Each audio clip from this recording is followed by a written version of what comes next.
চিনি, দুগ্ধজাতীয় পণ্য, ভোজ্য তেল ও দানাদার খাবারের দাম কমায় ডিসেম্বরে বিশ্ববাজারে খাদ্যপণ্যের দাম কমেছে।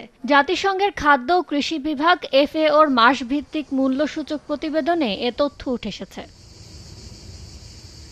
মাস ব্যবধানে এই খাদ্যসূচক 0.5% বেড়ে হয়েছে 127 পয়েন্ট। তবে এটি এখনও 2023 সালের ডিসেম্বরের তুলনায় 6.7% বেশি। অবশ্য পুরো 2024 সালে খাদ্যসূচকের গড় ছিল 122 পয়েন্ট, যা আগের বছরের গড় মূল্যের তুলনায় 2.1% কম। দানাদার খাবার ও চিনির দাম বাড়লেও ভোজ্য তেল, দুগ্ধজাতীয় পণ্য ও মাংসের দাম সেই তুলনায় না বাড়ায় গেল বছর খাদ্যের দাম কমতির দিকে ছিল।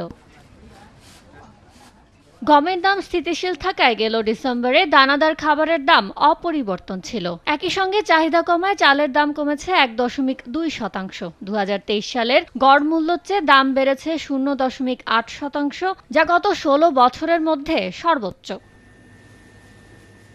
চাহিদা কম থাকায় সয়া, সূর্যমুখী তেলের দাম কমে যাওয়ায় বিশ্ববাজারে ভোজ্য তেলের দাম মাস ব্যবধানে 0.5% কমেছে গত ডিসেম্বরে, যদিও বছর ব্যবধানে তা 33.5% বেড়েছে।